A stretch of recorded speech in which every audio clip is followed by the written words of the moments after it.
молодежи как раз дадим, те, которые хотят организовать кооператив, и настаиваем, говорим, организуйте кооператив для того, чтобы сбывать вашу продукцию. Вот.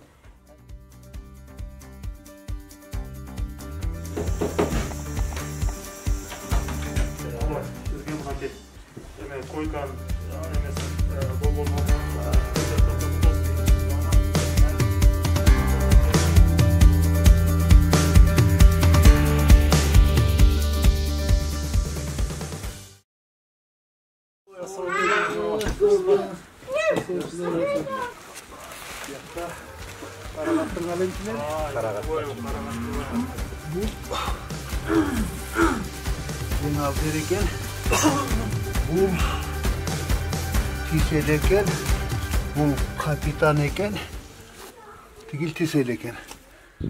Сорт менен кечик. Биринчи очерет негизи үйрөтчүлүктөр аны аралашып башка. Bir adet satın,